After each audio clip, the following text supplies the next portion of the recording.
श्रृंखला को लेकर सरकार की सिफारिश पे सुप्रीम कोर्ट का जो फैसला आया, उस फैसले का सबसे पहले विरोध करने का काम आपकी भारत आदिवासी पार्टी के सांसद राजकुमार रोत ने किया लोकसभा के अंदर। और उनके रिश्वत में क्या लिया? जमीन ली। ऐसे लोग वर्दीधारी जो सत्यमेव जयते की बात करते हैं, ये लोग ऐसे शोषणकारी सोच वाले लोग हैं। और ऐसी शोषणकारी सोच जहां से पनप रही है, वहां पर हम बार करना चाह रहे हैं और उन्हें खान में बंद करवाने काम करवा चाह भारत आदिवासी पार्टी।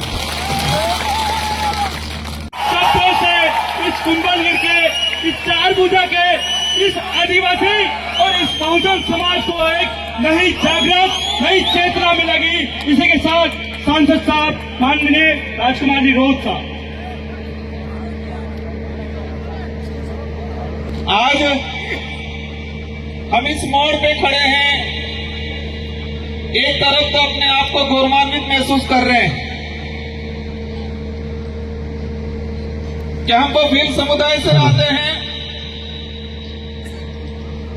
हम वो देश के मूल मालिक हैं और इस क्षेत्र के अंदर वीर शिरोमणि महाराणा प्रताप के साथ मिलके कंधा से कंधा मिला के हल्दी घाटी का युद्ध हो, देवेर का युद्ध हो, जितने जो महापुरुष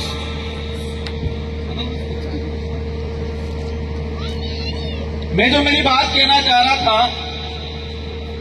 कि हम एक तरफ गौरवान्वित महसूस कर रहे हैं।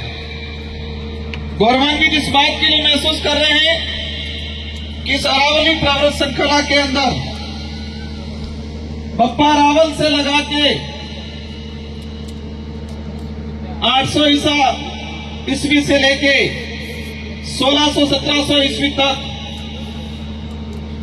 जो वो काल रहा, उस काल के दौरान जितने भी जो युद्ध हुए, और युद्ध में भारी संख्या में हमारे पुरखों की सेना हुआ करती थी और कई बलिदान दिए, कई युद्ध जीते, और उस बात के लिए हम गौरवान्वित महसूस करते हैं। दूसरी ओर आज हमें पीड़ा है, आज हमें दुख है, तकलीफ है, और इन दुख और तकलीफ के साथ गुस्सा भी है।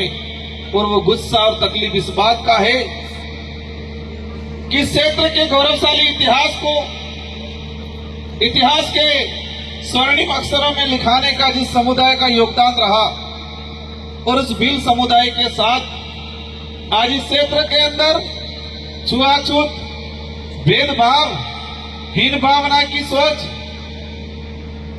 शोषण की नीति, एट्रोसिटी, हमारी बहन बेटियों के साथ गलत दुर्व्यवहार, और हमारे जल जंगल जमीन को हड़पने का जो षड्यंत्र किया जा रहा है। मैंने दो बात बोली कि हमें गौरवान्वित महसूस हो रहे हैं। गौरवान्वित इसलिए महसूस हो रहे हैं कि क्षेत्र के इतिहास में जितने भी युद्ध हुए, और युद्ध में कहे कि बप्पा रावल से लगा के महाराणा प्रताप तक, महाराणा कुंभा थे, महाराणा सांगा हो, इन सब के साथ भीलों की सेना कंधे से कंधा मिला के रही। उस बात पे गौरव है, हमें गर्व है। लेकिन तकलीफ इस बात की है कि आज आजाद भारत में उस समुदाय के साथ हीन भावना की दृष्टि से देखा गया। आज क्या स्थिति बन रही है?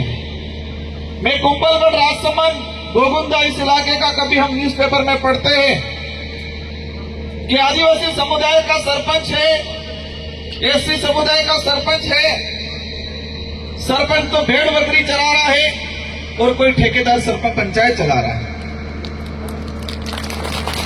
ये हालात बना रखे। कभी हम देखते हैं कि किसी घर के आगे से कोई महिला निकली है आदिवासी, और उसको मार पीट करके मार दिया जाता है। कभी हम देखते हैं कि छुआछूत, भेदभाव, शोषण की नीति से किसी के साथ एट्रोसिटी होती है। मैं उन लोगों के लिए कहना चाहूंगा कि आप जिस इतिहास पे गर्व महसूस करते हो उस इतिहास को स्वर्णिम अक्षरों में लिखाने का काम इसी समुदाय ने किया है। जो आज आप तौहीन की भावना से, हीन भावना से देखते हो, उसी समुदाय की वजह से आप गर्व महसूस करते हो। आज इस क्षेत्र का इतिहास इसलिए पूरे विश्व में जाना जाता है और उस पर गर्व महसूस किया जाता है। और इतिहास में यह कहा जाता है कि अकबर एक ऐसा आक्रमणकारी था कि पूरे देश के राजाओं को उसने अपने अधीन किया। पूरे देश के राजाओं को या तो युद्ध लड़के उनको हरा के अधीन किया, या फिर वो स्वयं समझौते के तहत उनके अधीन चले गए। लेकिन हमारे इस मेवाड़, इस क्षेत्र के लिए कहा जाता है कि एकमात्र राजा था जिसने अकबर की अधीनता स्वीकार नहीं की थी, और इनका नाम था महाराणा प्रताप। और इसीलिए इनको कहा जाता है वीर शिरोमणि महाराणा प्रताप। और आज कहा जाता है कि एकमात्र राजा थे जिसने अकबर की अधीनता स्वीकार नहीं की थी। मैं आपके सामने सवाल करना चाहूंगा, कुछ बताना चाहूंगा कि क्या महाराणा प्रताप के पास ऐसी कौन सी सेना थी, ऐसी कौन सी तोपें थी, ऐसे कौन से हथियार थे कि पूरे देश के सारे राजाओं ने के पास नहीं थे, जिस वजह से वो हार मान के अकबर की अधीनता स्वीकार कर ली। क्या ऐसा था? ऐसी कौन सी फौज थी, कौन सी तोहफे थी कि जो अकबर की सेनाओं को भगाने में काम आई? कौन से ऐसे हथियार थे जो पूरे अखंड भारत के दूसरे राजाओं के पास नहीं थे? महाराणा प्रताप के साथ भीलों की सेना थी, और वो भीलों की सेना इस अरावली प्रवर श्रृंखला में गुरिल्ला युद्ध पद्धति को जानती थी। और गुरिल्ला युद्ध पद्धति से हमने खारवा से लगा के अधिकतर युद्ध जीतने का काम किया। महाराणा प्रताप के सामने कौन आया था? अकबर का सेनापति आया था जिसका नाम था मान सिंह।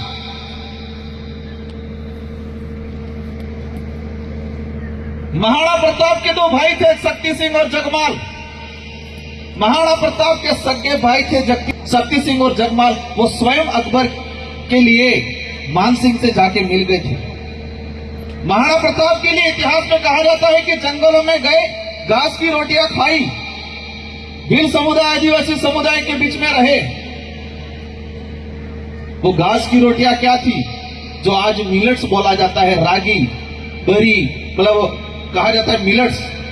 बाजार वाले लोग, बड़े बड़े लोग कहते हैं कि मिलेट्स की रोटी खाओ, वही मिलेट्स थी, घास की रोटी। हमारा बाप दादा हामानी रोटी, कोरीनी रोटी, बाजरीनी रोटी, अणी रोटी खाता।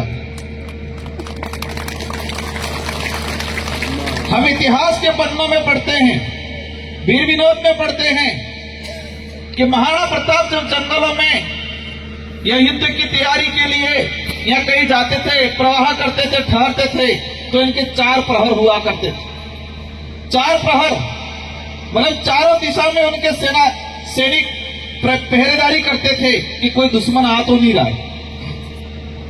तो 3 प्रहरों में भीलों के सैनिक खड़े रहते थे और 1 प्रहरों में चुंडावत खड़े रहते थे। 4 दिशा में 4 प्रहर बना के रखते थे महाराणा प्रताप। तो 3 दिशाओं में भीलों के सैनिक खड़े रहते थे और 1 दिशा में चुंडावत के सैनिक खड़े रहते थे। महाराणा प्रताप के लिए जो भोजन के बारे में हम पढ़ते हैं, अगर कोई भील समुदाय का व्यक्ति भोजन बना के अगर सीधा लेके जाएगा तो वो किसी उनके जो जांच करने वाले रहते थे, कोई जहर तो नहीं मिलाया। अगर भील समुदाय का व्यक्ति लेके आया है तो वो जांच नहीं कराते थे। और आज ऐसे संगठन जो महाराणा प्रताप की जयकारे लगाते हैं, हमें भी गर्व है महाराणा प्रताप पे, लेकिन आप महाराणा प्रताप की जयकारे लगा के भीलों के लोगों पे अत्याचार करते हो तो मेरी नजर में वो नहीं हो सकते। मेरी नजर में उनके तुम सम्मानजनक नहीं हो। और इसीलिए मेवाड़ का जो राज चिन्ह है, एक तरफ भीलों का सैनिक, एक तरफ राजपूत सैनिक खड़ा है। और आज क्या हो रहा है? महाराणा प्रताप के साथ उनके भाई शक्ति सिंह और जगमाल नहीं थे, उस समय भील आदिवासी खड़ा था उनके। और मैं आज तक का इतिहास उठा के देख लो कि सेना अधिकतर किस लिए भर्ती होती है? तनख्वाह के लिए। तो मानसिंह की सेना हो या इस अखंड भारत की किसी भी राजा की सेना हो, औरंगजेब की सेना हो, अकबर की सेना हो, अधिकतर सेना तनख्वाह पे आती थी। या किसी छोटे राजा की टुकड़ी आती थी तो वो जागीरदारी मिले यूं करके आती थी। लेकिन महाराणा प्रताप के साथ तनख्वाह वाली सेना नहीं थी, स्वाभिमान वाली सेना थी, और वो अधिकतर भील समुदाय के साथी। क्योंकि तनख्वाह वाली सेना होती तो हम हल्दीघाटी का युद्ध नहीं जीत पाते। स्वाभिमान के लिए लड़े थे, इस भूमि के लिए लड़े थे। और क्या स्थिति बना रखी है? अगर भील समुदाय हो, दलित समुदाय हो, इस क्षेत्र के अंदर रहने वाला कोई भी पिछड़ा समुदाय हो, अगर उनके साथ हीन भावना, उनके साथ शोषण की नीति करने वाला महाराणा प्रताप को सम्मान देने वाला नहीं हो सकता। वो व्यक्ति, वो उसके नाम से रोटियां जरूर सेक सकता है। मेरी नजर में वो ऐसे लोग हैं, ऐसे संगठन हैं जो मान सिंह के सोच के लोग हैं, जो शक्ति सिंह और जगमाल की सोच के लोग हैं, ऐसे लोग हो सकते हैं। हम सबका सम्मान करना चाहते हैं और जानते भी हैं और चाहते भी हैं, लेकिन खुद भी सम्मान प्राप्त करना चाहता है भील समुदाय। क्यों नहीं देना चाह रहे हो आप सम्मान इनको? आज इस क्षेत्र के अंदर जमीनें हड़पी जा रही है, लालच में शराब नशे पत्ते में डुबा के। कुंभलगढ़ इस राजसमंद की धरती पे अगर पिछले 20 साल का डाटा निकाल लिया जाए, 20 साल का डाटा निकाल लिया जाए, तो सैकड़ों आदिवासी भीलों की जमीनें हड़पी गई है। और उसमें अधिकतर काम पुलिस प्रशासन ने किया है, बीच में दिलाने का काम। उदयपुर के अंदर देखा है, घटनाक्रम हुआ, हत्या का मुकदमा दर्ज हुआ, फंसाया, क्योंकि वो इसके हकदार थे, उन्होंने गुनाह किया था, उनको होना था। और उनके रिश्वत में क्या लिया? जमीन ली। ऐसे लोग वर्दीधारी जो सत्यमेव जयते की बात करते हैं, ये लोग ऐसे शोषणकारी सोच वाले लोग हैं। और ऐसी शोषणकारी सोच कहां से पनप रही है? ऐसी शोषणकारी सोच जहां से पनप रही है, वहां पर हम वार करना चाह रहे हैं और उन्हें खान में बंद करवाने काम करना चाह भारत आदिवासी पार्टी। आज ये अरावली पर्वत श्रृंखला, एक बात हमें जाननी पड़ेगी, जितना खानवा से लेके दिवेर तक के युद्ध में भीलों का योगदान रहा और पूरे अखंड भारत में गुरिल्ला युद्ध फेमस हुआ। और गुरिल्ला युद्ध शायद मेरी जो जानकारी के हिसाब से किसी भी राजा ने कहीं पर भी गुरिल्ला युद्ध नहीं अपनाया। महाराणा प्रताप के वक्त और महाराणा प्रताप से पहले कुंभा के वक्त से गुरिल्ला युद्ध पद्धति अपनाई गई और उससे पूरे देश के राजाओं ने सीखा बाद में। और आज कई प्रशासन में लोग सीखते हैं गुरिल्ला युद्ध पद्धति क्या थी। तो जितना योगदान भील सैनिकों का रहा, इतना ही योगदान इन अरावली की पहाड़ियों का रहा। अगर ये अरावली की पहाड़ियां नहीं होती कि तो क्या आज इस मेवाड़ को कोई विश्व में देश में जानता? क्यों? क्योंकि अरावली पर्वत श्रृंखला की भौगोलिक परिस्थितियां जो थी, वो मुगल सैनिक और मुगल के जो सेनापति लोग थे, वो इस भौगोलिक परिस्थितियों को नहीं समझ पाए और इसीलिए वो जाल में फंसते गए और गुरिल्ला युद्ध के शिकार होते गए। गोहिल वंश बप्पा रावल से अगर हम बात करें, 800 ईस्वी से बात करें और विशेषकर मुगल काल की बात करें, 1500-1600 ईस्वी से, तो जितने युद्ध हुए सारे के सारे अरावली पर्वत श्रृंखला के बीच में हुए। खानवा का युद्ध हो, खमनोर का युद्ध हो, जितने युद्ध हुए कहां हुए? अरावली पर्वत श्रृंखला में। अगर ये अरावली नहीं होती तो शायद हो सकता है हमें कई युद्ध हारने पड़ते। और आज जिस गौरव के साथ हम तीर सीना तान के कह रहे हैं कि हम लड़ने वाले हैं और जीतने वाले, शायद नहीं कह पाते।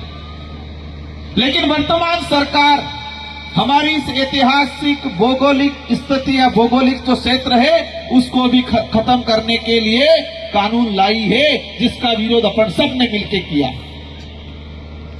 मैं बांसवाड़ा डूंगरपुर की जनता को धन्यवाद देना चाहूंगा इस मंच से, जिन्होंने मुझे जिता के लोकसभा में भेजा। और मैं अपने आप को गौरवशाली महसूस करता हूं कि जब अरावली पर्वत श्रृंखला को लेकर सुप्रीम कोर्ट ने 20 नवंबर 2025 को फैसला दिया, मेरी जानकारी में 25-26 नवंबर के आसपास आया और 3 दिसंबर से मैंने लोकसभा में इसको लगाने का प्रयास किया और शायद 15-16 नवंबर के आसपास, दिसंबर के आसपास अरावली पर्वत श्रृंखला को लेकर सरकार की सिफारिश पे सुप्रीम कोर्ट का जो फैसला आया, उस फैसले का सबसे पहले विरोध करने का काम आपकी भारत आदिवासी पार्टी के सांसद राजकुमार रोत ने किया लोकसभा के अंदर। और मैंने आह्वान किया था, मैंने जितने जो क्षत्रिय संगठन बने हुए हम सबसे आह्वान किया था कि अरावली को बचाना, क्योंकि अरावली में हमारे पुरखों का खून बहा हुआ है। यहाँ ये हमारे ऐतिहासिक पहाड़ियां हैं, ये पहाड़ियां नहीं, पत्थर नहीं है। और इसीलिए मैंने कहा था पार्लियामेंट के अंदर भाजपा के सरकार को कि आप इन अरावली, इन पहाड़ी जल जंगल जमीन को आप संसाधन मानते हो, हम इनको पूर्वज मानते हैं, अपना देवता मानते हैं। मानते कि नहीं मानते? डोंगरा ही, ये पहाड़ है, ये नदियां हैं, इनको अपन क्या मानते हैं? पूर्वज मानते हैं, देवता मानते हैं। अपन कोई शुभ काम करने के लिए जा रहे हैं, अगर किसी की बारात जा रही है, बीच में नदी पड़ती है, तो रोक के अपन नारियल फोड़ते कि नहीं फोड़ते? आज फोड़े कि नहीं फोड़े? आप फोड़े? अगर हम कहीं जा रहे हैं और विशेषकर जब शादी के लिए जाते हैं तो बीच में कोई नदी आती है तो वहां रोकते हैं, बारात रोक के इस नदी के दर्शन करते हैं, आराधना करते हैं, नारियल अगरबत्ती लगाते हैं, फिर जाते हैं। तो ये भारत आदिवासी पार्टी इस प्रकृति को, जल जंगल जमीन को पूर्वज मानती है और ये तानाशाही सरकारें इस जल जंगल जमीन को क्या मान रही है? संसाधन मान रही है। और संसाधन मान के बड़े बड़े उद्योगपतियों को देने का काम करती है। अरावली के लिए जो कानून आया, मतलब जो सुप्रीम कोर्ट का जो फैसला आया, इसको आपको समझने की जरूरत है। अगर ये अरावली नहीं रहती तो शायद भील समुदाय का अस्तित्व भी नहीं रहता। और भील समुदाय की अगर बात करें हम लोग, तो अरावली पर्वत श्रृंखला जो गुजरात है, इसके बाद विंध्याचल में टच में चले गए, महाराष्ट्र, मध्य प्रदेश से इसी इलाके के अंदर है विशेषकर।